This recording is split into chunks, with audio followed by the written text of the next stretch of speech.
Elle était le chouchou de l'Amérique, la petite fille tachetée aux tresses qui appelait Michael Landon Pa et faisait croire à des millions de spectateurs au rêve de la frontière. Mais si derrière cette innocence se cachait une vie qui se délitait bien avant que les caméras ne s'éteignent? Et si la petite fille de la petite maison dans la prairie n'avait jamais réellement eu d'enfance à elle? Aujourd'hui âgée de plus de 60 ans, Melissa Gilbert vit loin des projecteurs qui autrefois définissaient son existence. Mais l'histoire réelle ne se limite pas au simple fait de vieillir. Elle raconte ce qu'elle a perdu en chemin. Le suicide de son père, une fausse couche, l'addiction, l'humiliation publique, des mariages ratés et une lutte constante pour retrouver son identité dans un monde qui l'avait emporté bien trop tôt. Alors, comment la half-pint de l'Amérique en est-elle arrivée là? Silencieuse, marquée, loin d'Hollywood? Restez avec nous. La vérité peut être triste, mais elle est inoubliable. Née dans une histoire qui n'était pas vraie. Melissa Gilbert voit le jour en 1964 à Los Angeles, mais dès le départ, sa vie est encadrée par des récits plus proches de la fantaisie que de la réalité. Adoptée à seulement un jour par le comédien Paul Gilbert et l'actrice Barbara Crane, sa réalité fut façonnée non pas par ce qui s'était réellement passé, mais par l'histoire que ses parents adoptifs avaient reconstruite autour d'elle. On lui dit que sa mère avait été une prima ballerina, gracieuse et disciplinée, une vie rythmée par la beauté et l'art. Son père, croit-elle, était un Rhodes Scholar, un homme brillant dont l'intellect et la promesse avaient été interrompus par les circonstances. Pourtant, la vérité, comme Melissa l'apprendra beaucoup plus tard, était bien différente et beaucoup moins romantique. Ses parents biologiques étaient mariés à d'autres personnes et luttaient pour joindre les deux bouts, incapables de s'occuper d'un autre enfant. Son adoption n'était pas un choix féerique, mais une solution pragmatique à une situation chaotique et complexe. Il n'y avait pas de conte de fées en toile de fond, seulement des gens réels, aux limites réelles, et un nouveau-né brusquement projeté dans un foyer qui allait à la fois la protéger et la confiner. Même son identité religieuse restait floue. Bien qu'élevée dans le judaïsme, elle ne reçut jamais de cérémonie de conversion formelle ni d'éducation approfondie dans les traditions, laissant en elle des questions qui persisteraient pendant des décennies. Des années plus tard, Melissa confrontera cette ambiguïté sur sa foi et son identité, se demandant si elle avait jamais été vraiment reconnue comme juive. Une grande partie de ma vie a été une illusion, confie-t-elle dans ses mémoires Prairie Tale, reconnaissant que beaucoup de ce qu'elle croyait savoir sur sa vie avait été filtré à travers des couches d'interprétation parentale, d'attentes sociales et de narration hollywoodienne. Dès son premier souffle, la vie de Melissa fut un mélange d'amour et d'artifice, de faits et de fiction soigneusement construite, un socle qui influencerait tout ce qu'elle vivrait durant son enfance et au-delà. Le côté sombre d'Hollywood. Melissa Gilbert n'a pas seulement incarné Laura Ingalls. Elle est devenue Laura aux yeux de millions de spectateurs.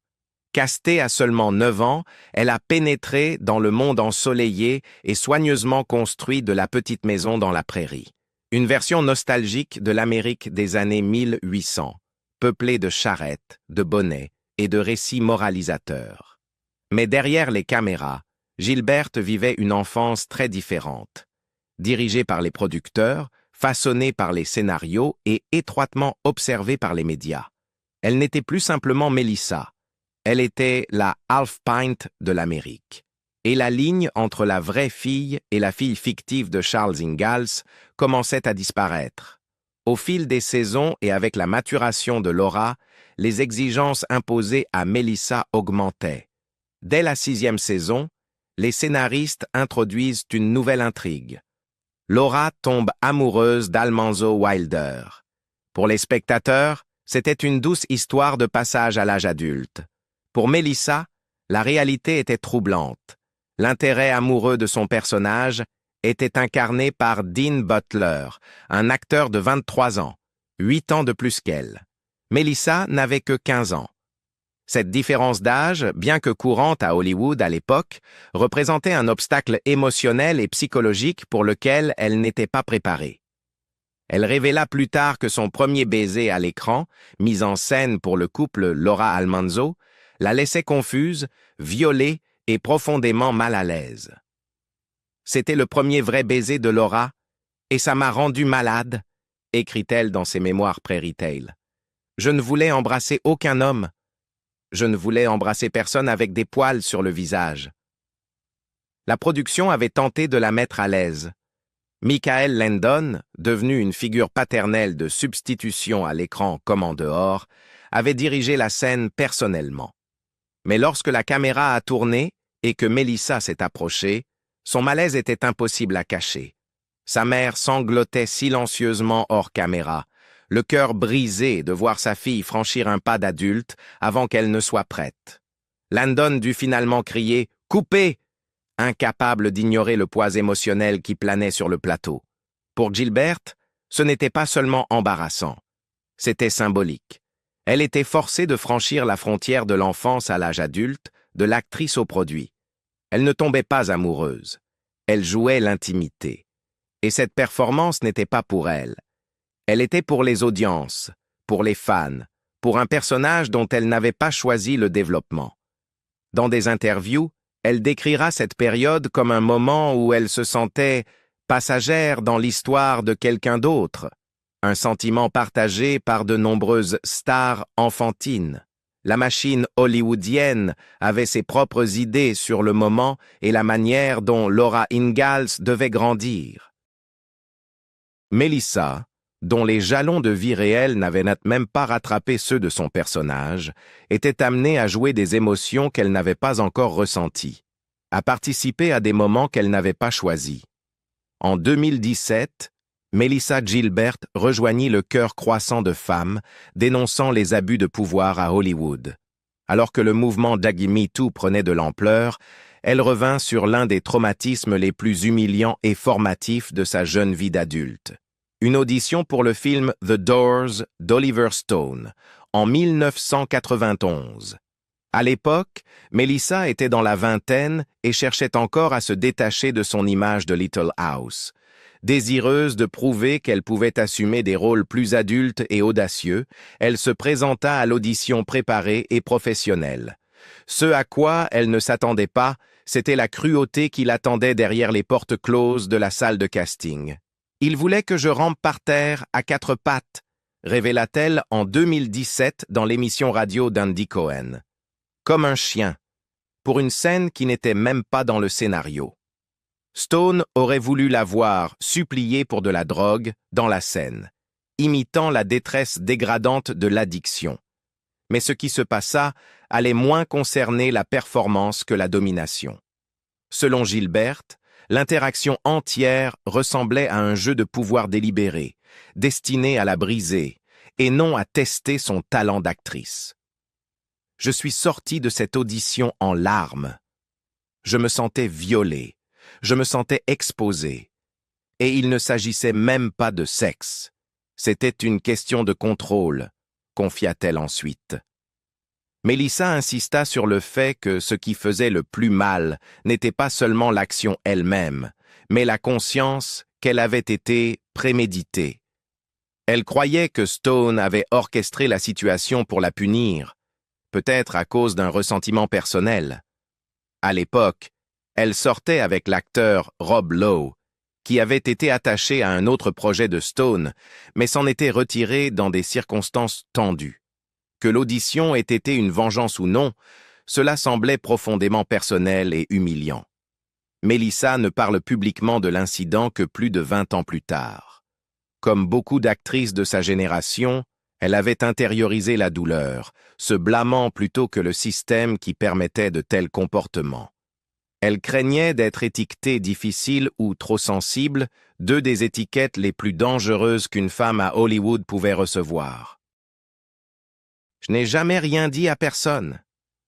Je portais ça en moi, » admit-elle. « Parce qu'à l'époque, si tu parlais, tu étais le problème. » Cette expérience laissa une cicatrice durable. Elle renforça sa méfiance envers les réalisateurs masculins, accentua ses anxiétés lors des auditions et confirma une peur qu'elle avait depuis l'enfance. À Hollywood, être jeune et femme signifiait souvent être impuissante. En partageant enfin son histoire en 2017, Melissa Gilbert reprit possession de ce moment. Ce n'était plus un secret qu'elle devait porter, ni une honte qu'elle devait cacher. Son témoignage s'ajouta à la vague de révélations de femmes dans le milieu du spectacle, exposant comment l'abus émotionnel, l'humiliation et la coercition étaient souvent déguisés en partie du métier. Le courage de Gilbert ne fit pas seulement la une des journaux. Il offrit une solidarité à d'innombrables autres femmes qui avaient rampé, pleuré ou gardé le silence au nom d'un rôle. Je n'étais pas folle. Je n'étais pas faible. Ce qui m'est arrivé n'était pas acceptable. Et j'aurais aimé le dire plus tôt, mais je le dis maintenant. Amour adolescente et fausse couche. Melissa Gilbert est tombée éperdument amoureuse de Rob Lowe à seulement 17 ans. Il était le golden boy du Brat Pack, incroyablement séduisant, notoirement charmant et déjà une star reconnue. Leur romance attira l'attention des tabloïds et des fans, mais pour Melissa, ce n'était pas une question de titres accrocheurs. C'était réel, intense, et c'était son premier véritable amour. Le couple se fiança rapidement, emporté par un tourbillon de tapis rouges et d'appels téléphoniques nocturnes. Mais tandis que Melissa rêvait de construire une vie à deux, Rob poursuivait encore sa carrière et son cœur n'était pas au même endroit. Lorsque Melissa découvrit qu'elle était enceinte, elle espérait que la relation se solidifierait, qu'elle les lierait à quelque chose de plus grand. Au lieu de cela, tout s'effondra. Rob n'était pas prêt. Pas pour la paternité, pas pour le mariage. Et lorsque la relation prit fin, Melissa fit une fausse couche peu après, seule et dévastée.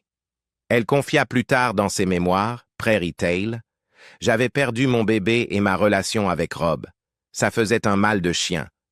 Cette perte d'amour, d'un enfant, d'un avenir déjà imaginé, laissa une profonde cicatrice émotionnelle. À peine sortie de l'adolescence, elle pleurait déjà une vie qu'elle n'a jamais pu vivre. Encore secouée par ce chagrin et en quête de stabilité, Melissa rencontra Beau Brinkman, un cousin de Dennis Quaid, sur le tournage d'un film. Ils se connaissaient depuis seulement 6 semaines, lorsqu'ils décidèrent de se marier en 1988. Avec le recul, elle décrivit cette décision comme impulsive, une façon d'échapper au vide qu'elle ressentait après la perte de Rob. En 1989, ils accueillirent un fils, Dakota. Mais la joie laissa vite place au tumulte. Leur mariage fut marqué par l'alcoolisme, l'instabilité émotionnelle et l'infidélité. Brinkman buvait beaucoup et disparaissait souvent pendant plusieurs jours. Melissa, maintenant jeune mère, tentait de maintenir l'équilibre, jusqu'à ce que la trahison devienne indéniable. Elle raconta plus tard l'un des moments les plus douloureux. Surprendre Beau en train de la tromper chez eux, alors qu'elle s'occupait de leur bébé à l'étage. Une violation si profonde qu'elle ne pouvait plus l'ignorer. Ce mariage, fragilisé dès le départ, prit fin en 1994 après des années de dégâts. Une vie marquée par la perte. Melissa Gilbert n'avait que 11 ans lorsque son monde bascula à jamais. Son père, Paul Gilbert, avait disparu subitement. La version officielle disait qu'il était mort d'un accident vasculaire cérébral, et pendant un temps, c'était la version que Melissa devait croire. Mais même alors, quelque chose semblait inachevé, non dit. Des années plus tard, elle découvrit la vérité. Paul s'était suicidé après une longue et silencieuse lutte contre la douleur chronique, conséquence de son service en tant que vétéran de la Seconde Guerre mondiale. Il avait souffert en silence, cachant à la fois ses tourments physiques et émotionnels. Cette révélation la bouleversa profondément. Pendant environ 6 mois, je ne pouvais ni manger ni dormir, confia-t-elle plus tard à Closer Weekly. C'était la première fois que je ressentais à quel point l'absence peut faire mal. La mort de Paul marqua le début d'une vie ponctuée de deuils successifs, un chemin que Melissa parcourait encore et encore, souvent sans avertissement, à chaque fois façonnées par des nuances différentes d'amour et de perte. Si Paul était l'homme qui avait donné la vie à Melissa, Michael Landon était celui qui lui avait donné une place dans ce monde. Sur le plateau de la petite maison dans la prairie, il devint une figure imposante, non seulement comme réalisateur et coacteur, mais comme père de substitution. Landon la prit sous son aile, la guida à travers l'adolescence et fut l'une des rares personnes à faire d'Hollywood un foyer pour elle. Alors, lorsque Landon mourut en 1991 des suites d'un cancer du pancréas, le choc fut immense. Je suis resté au lit, les stores tirés, c'était comme marcher dans la boue, se souvient-elle dans Prairie Tale. Je ne pouvais pas imaginer un monde sans lui. Ce n'était pas seulement la perte d'un mentor. C'était la perte du filet de sécurité de son enfance, l'homme qu'il appelait Half Pint, et lui faisait croire qu'elle avait sa place. Le deuil ne l'épargna pas avec le temps. En 2003, sa mère Barbara Crane décéda. Leur relation avait toujours été complexe, pleine d'amour, mais souvent tendue par les pressions de la célébrité et les attentes. Pourtant, la mort de sa mère força Melissa à affronter une nouvelle couche de questionnements sur son identité et son équilibre émotionnel. En 2023, elle fut frappée par un deuil d'un tout autre genre, qui la surprit elle-même. Un raton laveur s'introduisit dans son poulailler à sa ferme de l'État de New York, tuant la plupart de ses chères poules. Cela pouvait sembler insignifiant pour d'autres, mais pour Melissa, c'était une violation de la paix qu'elle avait tant travaillé à construire dans sa vie ultérieure. « Ce n'était pas juste des poules », écrivit-elle en ligne. « Elles faisaient partie de ma guérison, partie de ma nouvelle vie. » Puis il y eut Treat Williams, l'acteur qu'elle appelait autrefois son béguin d'enfance. Sa mort soudaine, dans un accident de moto, en 2023, rouvrit de vieilles blessures. Ils étaient restés amis au fil des ans, leur histoire commune enracinée dans les jeunes années d'Hollywood. Sa perte fut un autre rappel que le temps, peu importe la tendresse des souvenirs, finit par tout emporter. Le corps qui se brise. À la fin de la trentaine, la vie de Melissa Gilbert semblait encore, vue de l'extérieur, baignée par l'éclat de sa célébrité précoce. Mais derrière les portes closes, elle se défaisait silencieusement. 2 bouteilles de vin par nuit étaient devenues sa norme. Il ne s'agissait pas de fête ou de célébration. C'était pour engourdir le vide intérieur. Le signal d'alarme survint une nuit lorsqu'elle s'évanouit dans le lit de son chien alors qu'elle recevait un invité. L'humiliation n'était pas seulement physique. Elle était existentielle. Elle ne pouvait plus se cacher à elle-même. Je ne pouvais plus le nier. J'étais perdue, confia-t-elle plus tard. Mais la voix qui la fit sortir du brouillard n'était ni celle d'un médecin ni d'un agent, c'était celle de son fils. Il lui dit de se faire aider.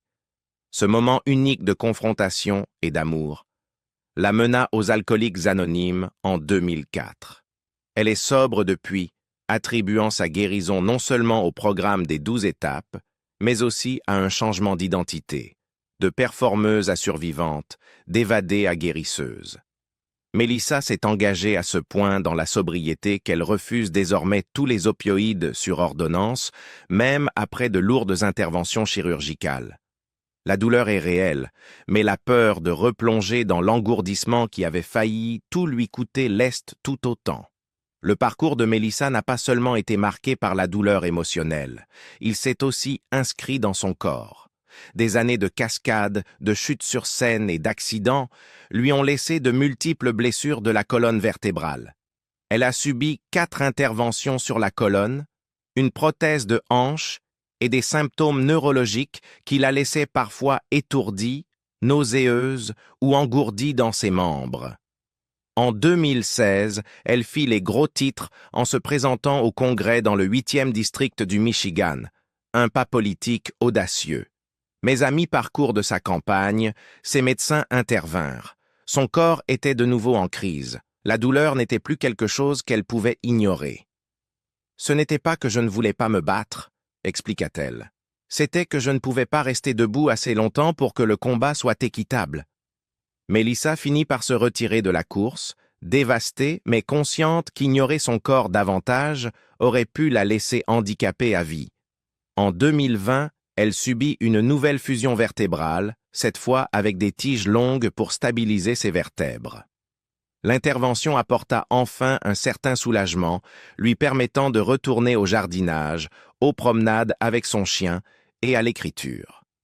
Dans son enfance, Melissa réagissait violemment et viscéralement à des sons apparemment anodins. Le claquement d'un chewing-gum, le tapotement d'ongles, le bruit de mastication. La colère et l'inconfort qu'elle ressentait étaient immédiats et incontrôlables. « Je pensais que j'étais juste méchante », confia-t-elle. « Je pensais qu'il y avait quelque chose de laid en moi. » Ce n'est que des décennies plus tard qu'elle découvrit un nom pour cela. La misophonie, un trouble neurologique rare où certains sons déclenchent des réactions émotionnelles et physiologiques intenses. En 2024, elle en parla à People au moment de son diagnostic. « J'ai sangloté quand j'ai découvert que ça avait un nom et que je n'étais pas juste une mauvaise personne. » Pendant des années, elle vécut dans la honte, s'isolant souvent lors de dîners, d'événements sociaux ou même pendant des moments de parentalité, juste pour éviter de réagir violemment à quelqu'un qui mâchait un chewing-gum ou aspirait sa soupe. Grâce à la thérapie cognitivo-comportementale, Melissa commença à réentraîner son cerveau. Elle apprit des outils pour gérer ses réactions émotionnelles et développa des stratégies de pleine conscience pour désensibiliser son système nerveux. Sa guérison n'était pas seulement personnelle, elle était relationnelle. « Mes enfants peuvent maintenant mâcher du chewing-gum autour de moi, » dit-elle. « Ça peut sembler petit, mais ça a changé nos vies. » Ce chapitre de l'histoire de Melissa Gilbert ne parle pas de célébrité ou de performance. Il parle du travail silencieux et invisible de guérison, de l'addiction, de la douleur physique, du dégoût de soi et d'un monde qui interprétait mal ses symptômes comme des défauts. Quitter Hollywood pour se retrouver. En 2013, Melissa Gilbert atteignit un tournant décisif. Des décennies passées sous le microscope avaient laissé des traces. Après avoir lutté contre l'addiction, enduré des chagrins publics et survécu à une vie de traumatisme physique et émotionnel, elle prit une décision radicale. Quitter Los Angeles et la machine à images qui l'avait façonnée. Elle cessa de se teindre les cheveux, laissa apparaître ses cheveux gris. Elle fit disparaître les injections, arrêta le botox et retira ses implants mammaires, choisissant la santé plutôt que la vanité, l'authenticité plutôt que l'approbation. Ce n'était pas seulement une transformation physique, c'était une métamorphose spirituelle. J'en avais assez d'être pincé, retouché et transformé. Je voulais me reconnaître à nouveau dans le miroir, expliqua-t-elle dans des interviews. Sa décision n'était pas sans peur. Dans une industrie où la jeunesse et la perfection sont une monnaie, lâcher prise signifiait risquer l'oubli. Mais pour Melissa, la récompense était bien plus grande, la liberté. Melissa et son troisième mari, l'acteur Timothy Busfield, troquèrent les tapis rouges pour les montagnes Catskill dans l'État de New York. Là, nichés dans une cabane rustique qu'ils surnommèrent affectueusement « The Cabbage », ils retrouvèrent ce qui leur manquait depuis des années. La paix. Fini les plateaux de studio et les colonnes de potins. Leur quotidien se compose désormais de jardinage, d'élevage de poules, de réparation de clôtures, de cuisine et du simple fait d'être. Le couple fend son bois, se promène en forêt et s'assoit sur le porche à écouter le vent. Nous cultivons des légumes, nous nous asseyons près du feu, nous rions, partage Melissa. Nous vivons une vie qui nourrit notre âme, pas notre ego.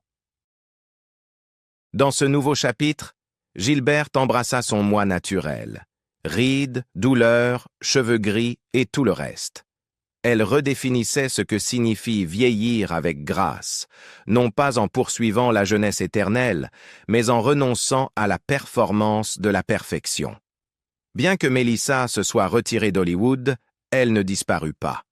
Elle réorienta sa voix vers quelque chose de profondément personnel, La création de Modern Prairie, une entreprise cofondée pour soutenir les femmes traversant la cinquantaine et les changements émotionnels, hormonaux et sociaux qui l'accompagnent. La plateforme offre non seulement des produits artisanaux, mais aussi de la communauté, du récit et de l'encouragement. Il s'agit de connexion plutôt que de commerce, aidant les femmes à retrouver leur identité, à accepter le vieillissement et à trouver un sens dans la simplicité. Nous ne sommes pas invisibles, dit Melissa à People. Nous commençons juste une nouvelle phase. Une phase qui peut être puissante, belle et réelle. Aujourd'hui, dans la soixantaine, Melissa Gilbert mène une vie intentionnelle. Elle n'est pas glamour, mais elle est riche des choses qu'elle désirait autrefois. L'amour authentique et tranquille, la liberté créative et la paix avec son passé. Et pourtant, ce passé résonne encore. Elle porte les fantômes des tromperies de son enfance, la morsure de l'exploitation hollywoodienne, les pertes de ceux qu'elle aimait et les séquelles physiques d'un corps trop sollicité. Son parcours n'est pas un conte de fées, mais un mémoire durement gagné en mouvement. « Je guéris encore, a-t-elle dit, mais je ne fais plus semblant d'aller bien, et c'est l'endroit le plus puissant où j'ai jamais été. » L'histoire de Melissa Gilbert n'est pas seulement une histoire de survie. Elle parle du choix de vivre différemment, choisir la présence plutôt que la pression, la croissance plutôt que le glamour, et la vérité plutôt que l'illusion. La vie de Melissa Gilbert n'a pas suivi le script que l'on attend des stars enfantines. Il n'y eut pas de projecteurs éternels, pas de fin féerique. À la place, il y eut des pertes, des trahisons, des rêves brisés, et finalement, une forme de résilience silencieuse. Et vous, qu'en pensez-vous? Est-ce le genre de fin qu'elle méritait ou celui qu'elle a choisi? Dites-le nous dans les commentaires. Et n'oubliez pas de liker, de vous abonner et de partager pour découvrir d'autres histoires comme celle-ci.